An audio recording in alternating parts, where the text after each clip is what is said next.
Audio Jungle. Audio Jungle. Audio Jungle. Audio Jungle. Rivers and waterways. I just love all of the little moments out on the river, all the little snapshots of life. I'm visiting old friends Baby elephants, very playful. and meeting local heroes. ตายอุ้ยตายแล้วจับไม่ได้แล้ว She's really not happy with me. To discover this country's unique connection to water How do I go turn the other way? in a whole new way.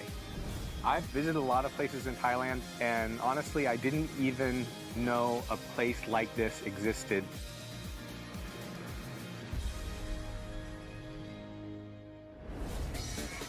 I'm starting my trip at the perfect time. I'm in the middle of the world's largest water festival on Khao San Road in Bangkok. Songkran, as it's known, marks the start of the Thai New Year and of the rainy season. For 3 days every April, the entire country shuts down to engage in a nationwide water fight. And it's a great mix of people, young Thai people, tourists from all over the world.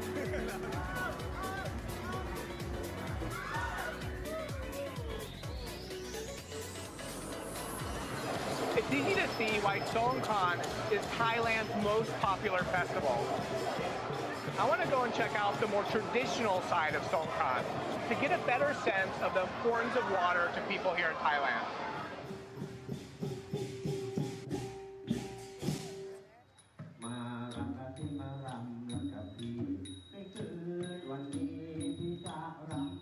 I'm at King Rama II Memorial Park. And I'm here because this is where families celebrate a more traditional side of Songkran. This centuries-old festival goes back to the roots of the Thai people. Tied to farming communities, it was a time to give thanks for a good harvest and to mark new beginnings. So this is how I imagine Songkran like 100 years ago. This is a song a rice farmer is singing. He's trying to flirt with a girl that he likes.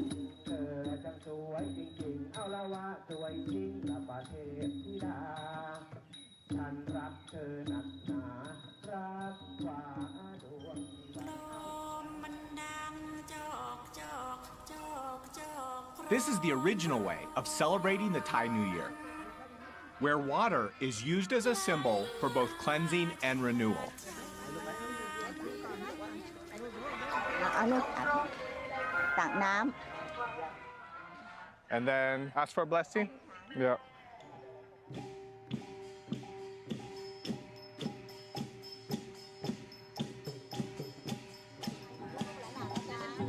Water is also used to honor one's elders and get their blessings in return.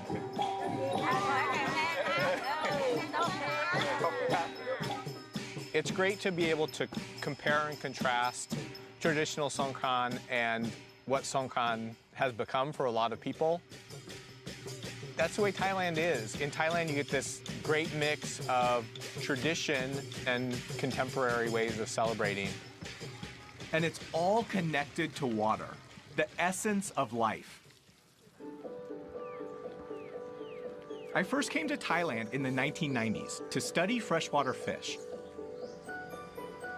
I spent a lot of time on rivers, traveling up and down rivers, and it was clear to me how connected people here are to rivers and water. And that's why I've come back. I'm going to travel Thailand's 2 major waterways, starting south at the Chao Phraya River and then north to the mighty Mekong, before I end my journey back at the source and the heart of Thailand's Central Plains. I want to understand what rivers mean to Thai people and how they have influence and are still influencing people's day-to-day lives. And the first place to start is the capital.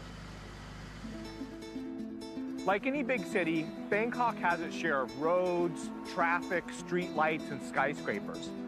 But believe it or not, in the beginning, Bangkok's highways weren't made of concrete, they were made of water. I'm in one of the principal canals that runs through Bangkok with travel writer Steve Van Beek. No place better encapsulates how much Thai culture is bound to water than here.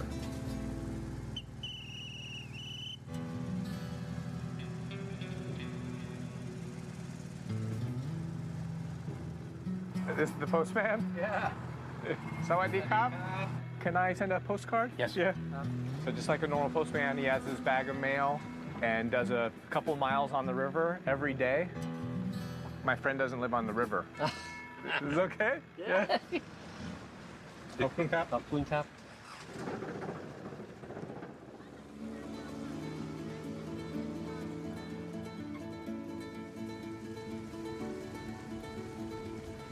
Seems like this is a side of Bangkok that most people don't see. Yes, life here is still a bit like it was in Bangkok about 30 years ago. In other words, boats are still used to get into these areas that the roads don't reach. It's their principal form of transportation. Steve spent over 11 years living by the river and has seen how water permeates every facet of life here. Water is the lifeblood of the Thais. If you understand the importance of water in the development of Thailand's agriculture, its commerce, its history, etc., and if you look at water values as they take place in daily life and such, I think you have a pretty good understanding of who the Thais are and what's important to them. I can see why Bangkok was once called the Venice of the East. Most of the city once consisted of a labyrinth of canals that were built hundreds of years ago.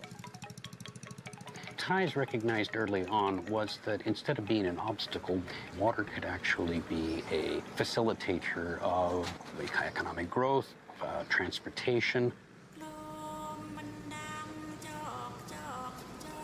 Today, these canals have all the modern amenities of a normal city. From postal services to even floating banks. But population growth, urbanization, and pollution have taken a toll on the health of the river, negatively impacting communities and marine life. And not many of these canals have survived. Most of the canals were paved over to make roads. Once we went to road transport, we kind of turned our backs on the river. Though there are communities here who still cherish and celebrate this riverine way of life. I just love all of the little moments out on the river, all the little snapshots of life. Tons of people fishing, kids playing in the water. I mean, literally hundreds of moments, little moments like that, that just make you smile.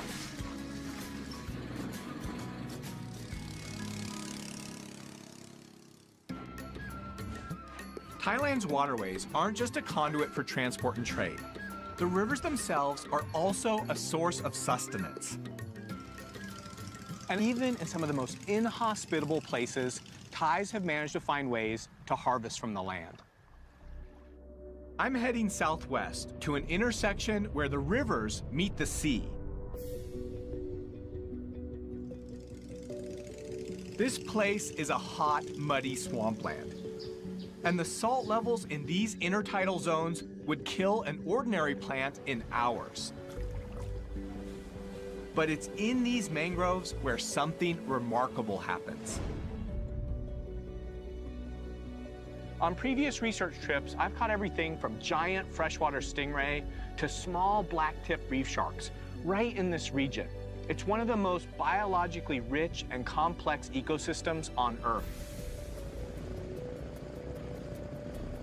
Over the last 20 years, the local community here has actively been replanting mangrove forests that were once cleared for development. And as the forest has come back, life in this area has come back too. And with the life, people's livelihoods. During high tide, this entire area is underwater. Even so, local people have found some ingenious ways to make use of this piece of real estate. And it all happens at low tide.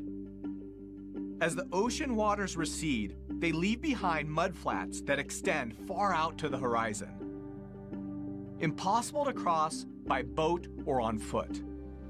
People here use these giant wooden skis or surfboards. The same way that you might use snowshoes to move across the snow, people use these big boards to mud surf, to move across the mud to collect small clams.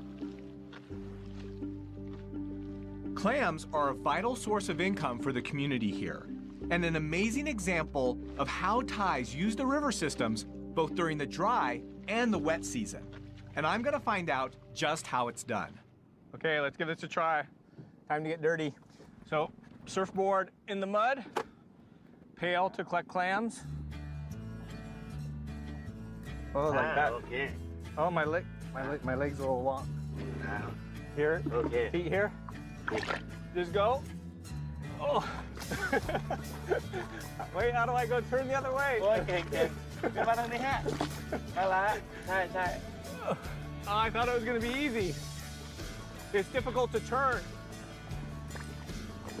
Watch the professional do it. Oh, there we go. It's like swimming in a big bowl of chocolate pudding. How do you find where the clams are? How do you know? เขาจะมีรูอ่ะมันจะมีหอยมันจะรูแล้วเราจะมองเห็นได้แบบนี้ So I'm just looking for holes, and then where there's a hole, feel down. Oh, got one. I found one.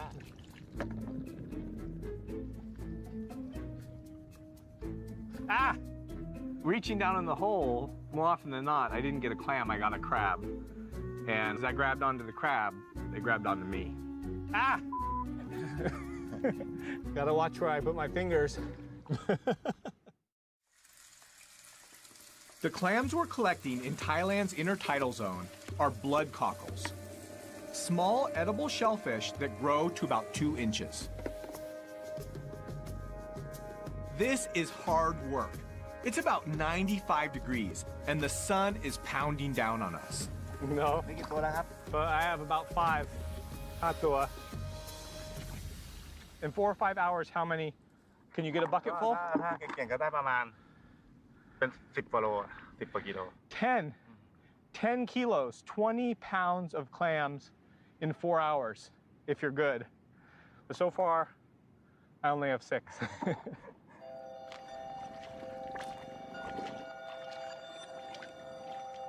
You look at this area, it seems so inhospitable. Just thick mud. And to think that people make a living out here collecting 20 pounds of clams on one low tide, that's pretty impressive. The tide is coming in, so we head back to shore to wash and count our catch.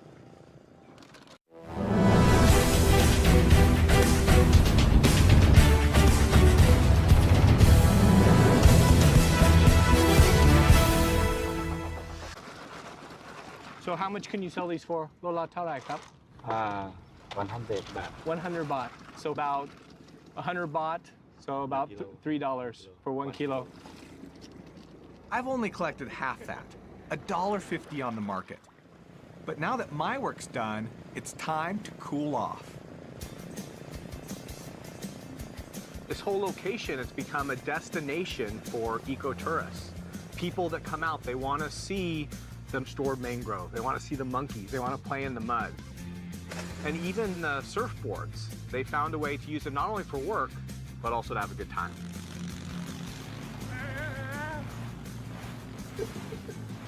After hearing what's happened out here, it's a real success story. Families moving from cities back out here to start ecotourism businesses. Just goes to show me how resilient these mangrove ecosystems can be if given half a chance.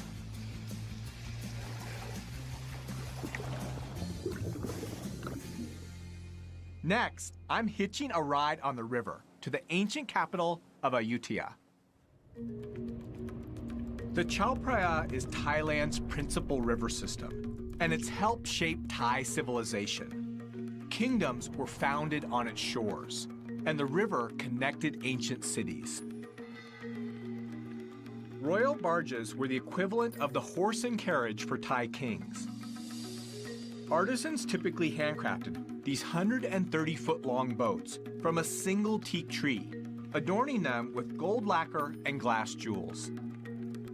Originally built as warships over 7 centuries ago, today they're used in official state ceremonies, and one has even been declared a maritime World Heritage. The river was also the main highway for commerce and trade.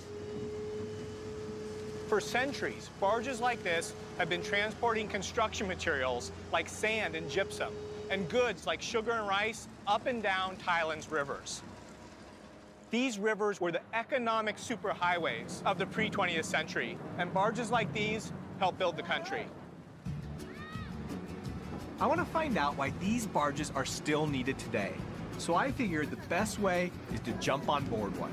เดี๋ยวเอาเรือนี้ออกไปแล้วไปขึ้นตรงกลางน้ำ First thing I saw when I get on the barge is a dog. And I guess he's feeling territorial because I'm on his boat.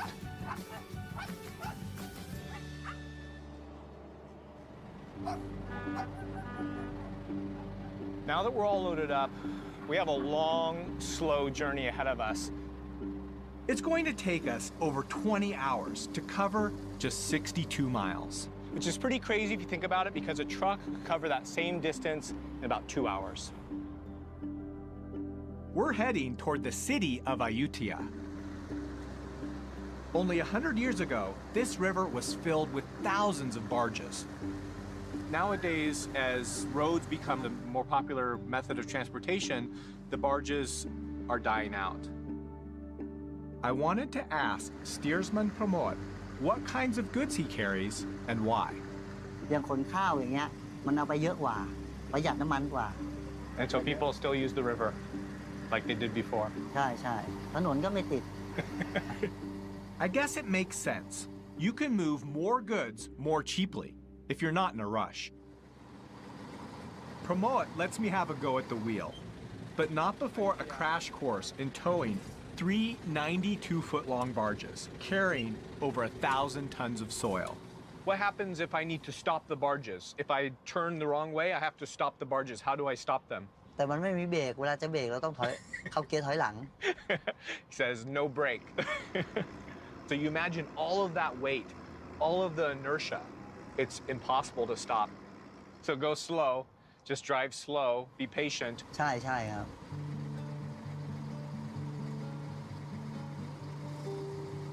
How long have you been driving the barge?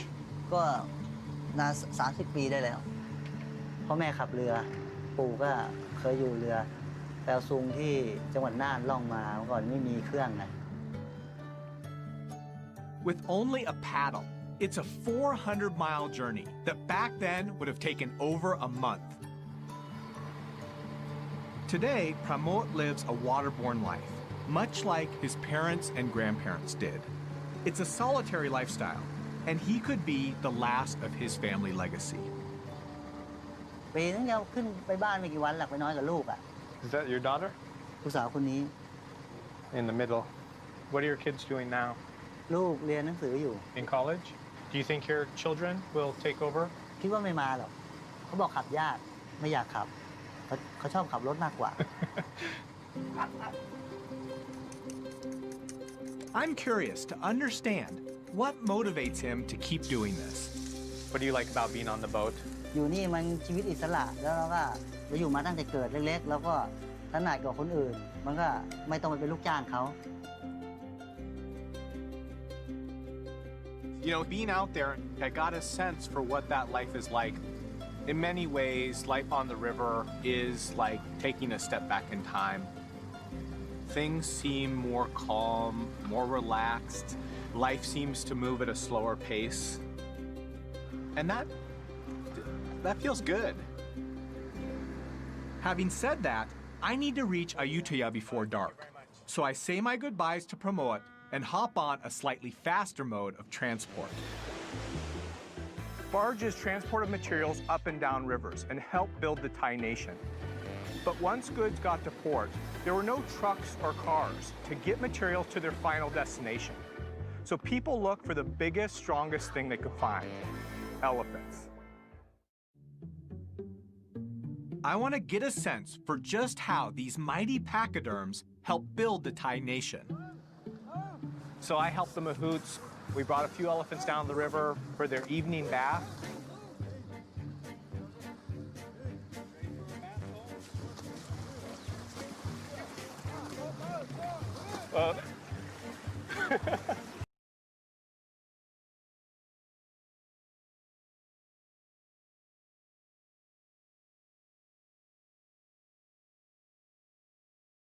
Lower pace.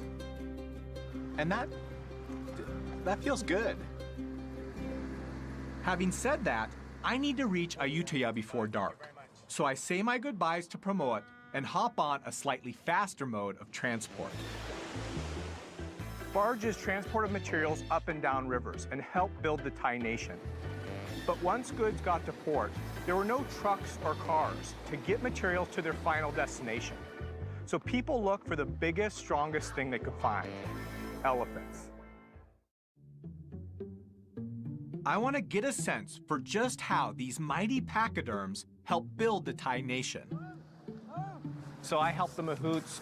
We brought a few elephants down the river for their evening bath.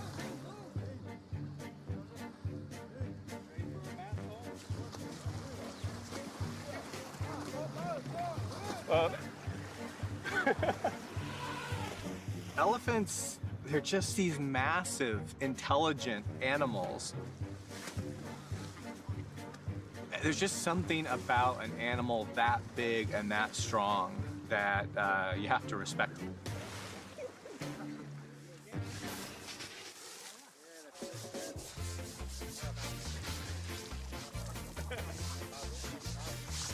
Changi, are you Torai? Baby elephants, just like young humans. Very playful. Love the water. Even though we might criticize it now, I can see how these elephants were essential to moving heavy goods. Nothing else in their day could beat them. Northern Thailand, the logs would be cut and elephants would carry them down to the river. The logs would be floated all the way down to Bangkok, a journey that could take up to 5 years. When Thailand banned logging in the late 1980s, the elephants and their mahouts were left without a source of income. And there was a problem until recently in Thailand. The mahouts would take elephants into big cities and keep them up long hours, a lot of times all night, to beg for food from tourists. So the camp that I visited rescued elephants from unhealthy situations and provided them with the food and the care that they need to keep them healthy. Considering there aren't a lot of other alternatives, it's one solution.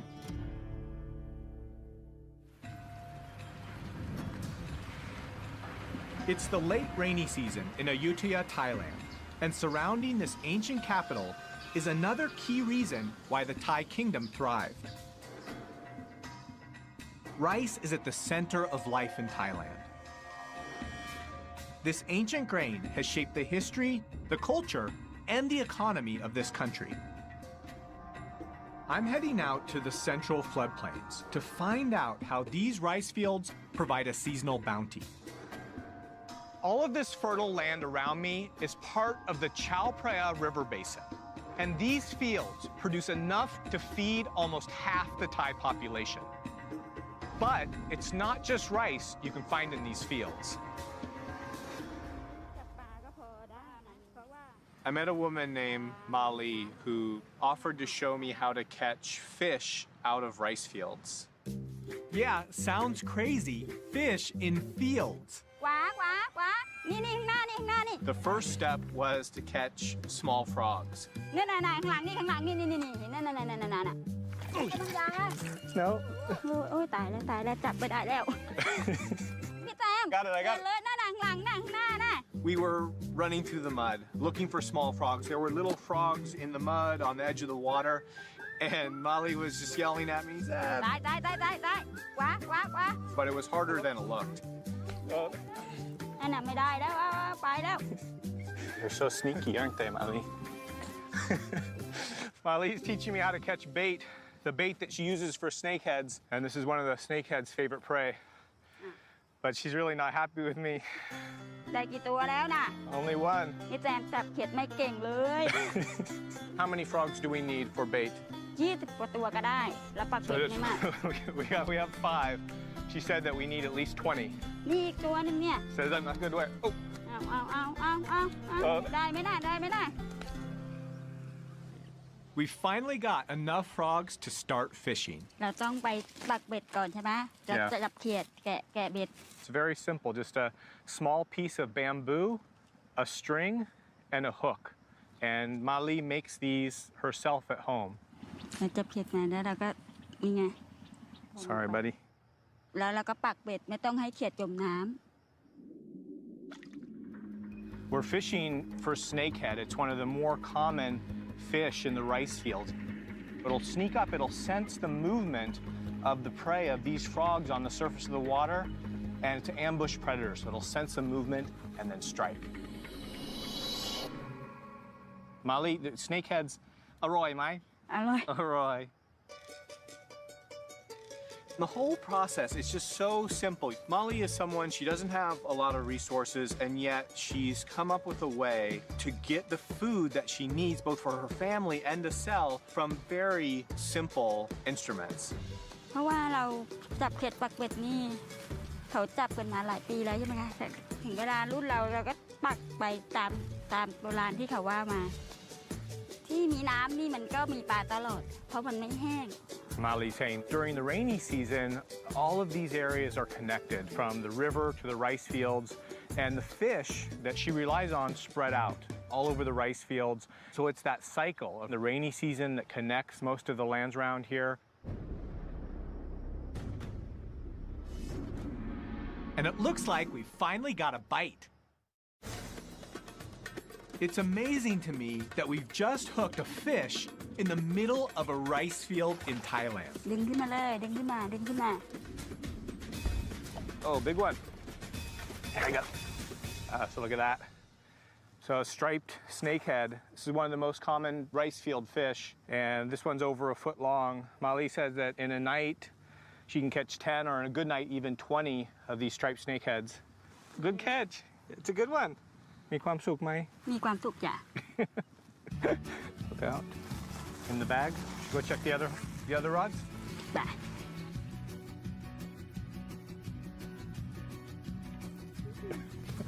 You know, think of all the things that she's getting from the water. She's getting fish, the rice, frogs, snails, crabs, shrimp, all supplied to her from a small bit of land that she has and from the river and the water.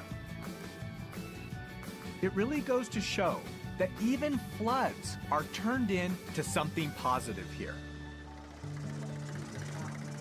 The abundance and diversity of fresh food from Thailand's rivers has given rise to one of the most famous cuisines in the world. I've asked local resident Rapi Udomrat to show me how some of these wetland ingredients are used by her family. It looks like we have some typical ingredients for Thai food. Garlic, shrimp paste, and pepper. Eggplant. This is Basil. basil. We use a lot of chili. Oh. I love eating spicy food, but I don't do so good with it. So, okay, show me what to do. First, you start with pepper, Pepper. chili, Kapla. kaffir lime. Yeah. Smells like Thai food. Yes. Smells good. Are these all the ingredients that you can grow in your garden? Yes. We have a little garden in almost every house. We can find in the backyard. Almost everything. Don't have to pay for. I don't think most people realize, certainly even for me, people living along the water have access to all different kinds of spices, all different kinds of vegetables and fruits, all right there in their backyard. And when families harvest more than they can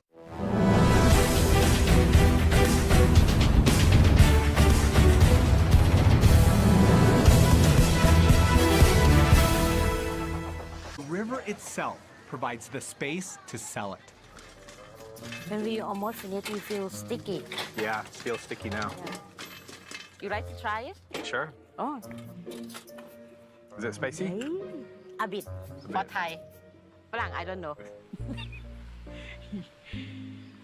Wow. Yeah, spicy.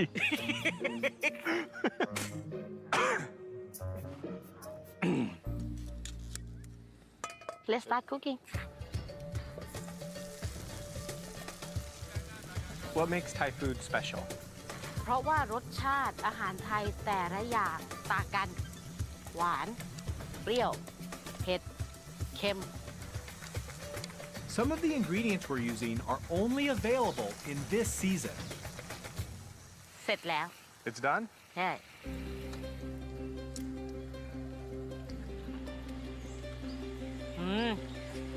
Very good, yeah. We're heading out to have our meal on a boat with Rapi's aunt. I want to find out how families here utilize this seasonal bounty. Some curry. Thank you. Were there a lot of fish in the river back then? ปลาเยอะมาก พอน้ำขึ้นมาก็จะมีปลาเล็กๆเราก็จะสามารถจับปลาด้วยมือเปล่ากุ้งแม่น้ำด้วยทานจนเบื่อ She has some great stories about what it was like living on the river when she was younger. There were so many fish and crabs and shrimp that they would get tired of catching them. Too many to eat. There's some simple ingenuity to life here. People harnessing the river, channeling the rice fields, learning how to get food from around their house from the water. It's something that people in cities nowadays, we just don't get to experience. We get most of our food from supermarkets. I would love to live in Thailand. I love the idea of having a place in Thailand on a river somewhere, growing my own fruit and vegetables, raising my own fish or catching my own fish. I'd love to do that someday. It's November and the start of the dry season in Thailand. As the water levels in the river drop, it becomes much harder for people here to make a living planting rice or catching fish. But even as the river recedes, it gives birth to new ways of harvesting from the land. My journey continues on Thailand's other mighty river that planted the seeds of Thai civilization over 4,000 years ago. This is the Mekong River. It's one of the largest rivers in the world. It flows for over 4,000 kilometers through 6 countries: China, Myanmar, Laos, Thailand, Cambodia, and Vietnam. It's beautiful here. It truly feels like one of the world's great rivers. Feels more wild, more remote. One of the reasons why the Mekong River is special is the way the river changes from season to season. In the dry season, there are places along the river where you could almost walk across. In the rainy season, the water level comes up by over 10 meters, flooding huge areas of swampland and forest. I've come here in the dry season to see how people have adapted to the changing cycles of the river. As the water levels drop, the fish catch becomes much smaller. But the Mekong leaves behind rich, fertile soil that sustains locals here throughout the dry season. Man, check this out. This is pretty cool. During the dry season, people plant vegetable gardens on the exposed riverbank. You can see long bean, lettuce, cabbage, tomatoes, cucumbers, all in this one plot. Everywhere I look, I still see fishermen casting their nets. So I join a local fisherman, Lung Son, to find out how even at this time of year, people manage to catch fish. First up, the quintessential cast net. Just like that. It looks easy, but it's complicated. So the idea of a cast net, you sort of twist your body, you throw it out, the net expands into a large circle and then drops in the water and sinks down, trapping whatever fish are below the water. Yeah, but it's going to sink into the river. How do I... ต่ำนี่เบี่ยงสิแล้วก็ เหวี่ยงไปเลยเอา Okay, here we go. You ready? Okay, 1, 2, 3. Oh, I caught a boat. หาอยู่ที่ดีเหวี่ยงได้เนี่ยเก่งเลยยอด Lungson tells me that because the catch is smaller in the dry season, fishermen will hedge their bets and set up a whole bunch of different traps. This is a funnel-shaped trap made with bamboo, and there are some strings inside the trap. When a fish swims into the trap, it rubs up against the string, tripping the trap door and trapping the fish inside. We set the trap to check back on later. Next, Loon Son and I retrieve the gill net he set last night. We'll just move along the net from one end to the other, lifting it up and feeling for fish. I don't feel anything yet. ไม่รู้เป็นหรือเปล่าไง Feel something? Oh, here's a fish. Nice. Check it out. Look at this. Decent sized fish. โอ้ Got one. Yeah, you happy? This is good size. Probably 1 kilo, about 2 pounds, 2 or 3 pounds. ใหญ่ไหม ปลานี่ใหญ่ไหม ใหญ่ดิ Yeah, so this is big. This is big for him. Our final stop is back at our fish trap. Let's see what we got. โอ้ยตัวเล็กๆตัวใหญ่ไม่ได้นะได้ปลาตัวหนึ่งตัวเล็กตัว One ไม่ใหญ่ fish. One small guy. ถ้าได้มาตัวเล็กนี่ก็คำปลาร้า Oh, โอ้ so you make fermented fish? So this kind of fish he uses to make a local delicacy around here, fermented fish or fermented fish paste. Lucky me, Lung Son brought along a sample. So this is a jar of fermented fish. This fish here, once it's salted and spiced, it could sit for as long as a year. หอม กินปลาเป็นไหม ช้อนตักดีๆชิมดูดี ผมจะชิมให้ดูนะโอ้อร่อยยอดจะอันที่ทิพย์เลยเนี่ยชิมเลยเรื่อยๆเนี่ยเค็มไหม มันก็เค็มไม่เกลือ It's a full-bodied taste. It's really salty. มันถ้ามันไม่นานมันก็ไม่เป็นใช่ไหมมันก็คาวเหม็นคาวต้องให้นาน So he's saying that the longer it sits, the better it tastes. So you think about a cheese or a fine wine, and the longer it sits, the more full-bodied it gets.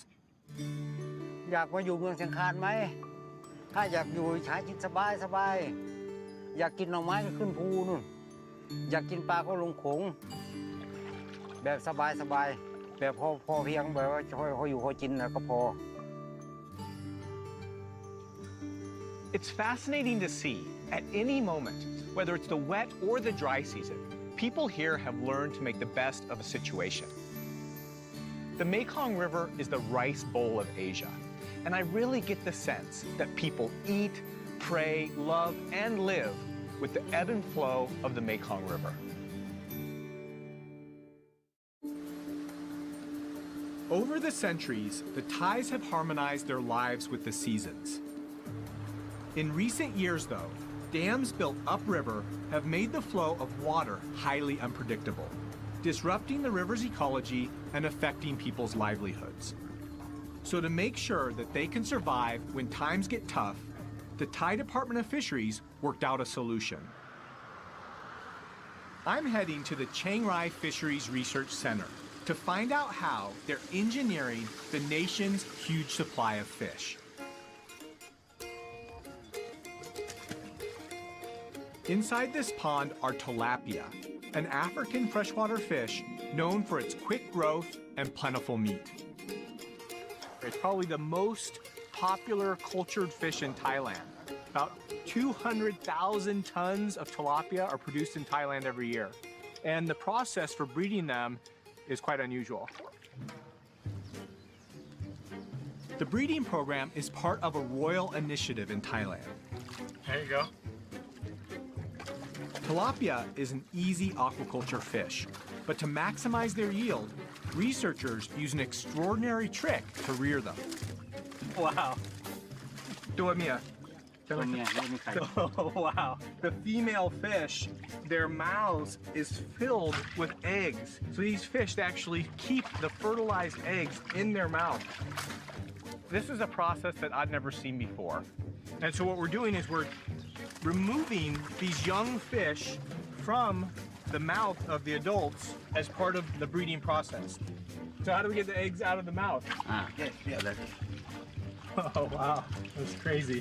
So just shaking the eggs out of the fish's mouth. Oh, here? Oh, wow. Yeah. I mean, 200 or 300 young fish in one adult's mouth.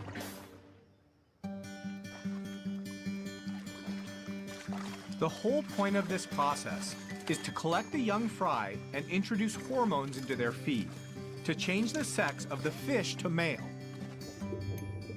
Male tilapia grow much quicker and larger than females, which equals more fish for farmers to eat or sell. This center is an amazing example of just how much Thai people rely on fish and water. And it's this sense of connection that has led to the call to preserve the country's wild water havens. I'm heading back to the Central Plains to look at a conservation project at the heart of Thailand's river systems.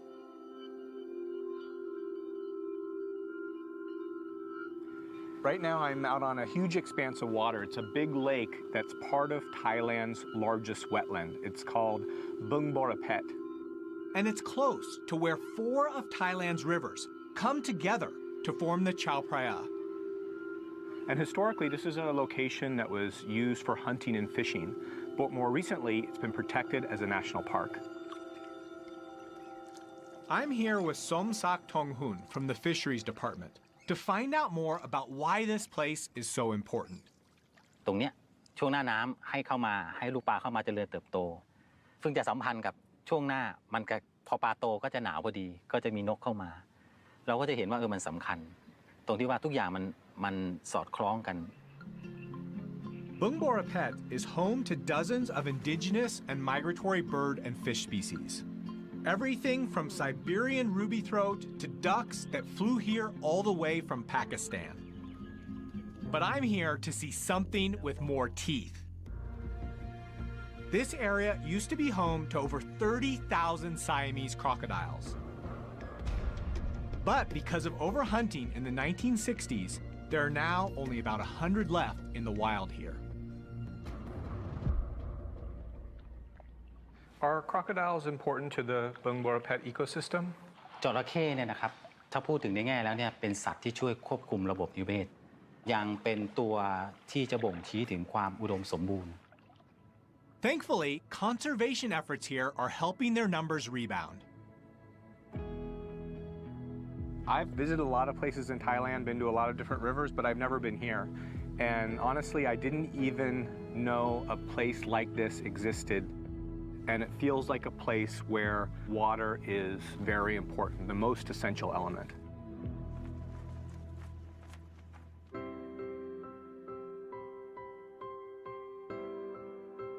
You know, as I travel up and down the river, I feel like each stretch of river captures a different moment in time. And if I put that timeline together, I can see the past, present, and future possibilities for this country. And I've learned the vital role that water and rivers play in the Thai economy, in Thai culture, and religion. Here in Nakhon Sawan, I've seen how people are starting to think about the river in new ways, how important it is, and taking steps to protect their national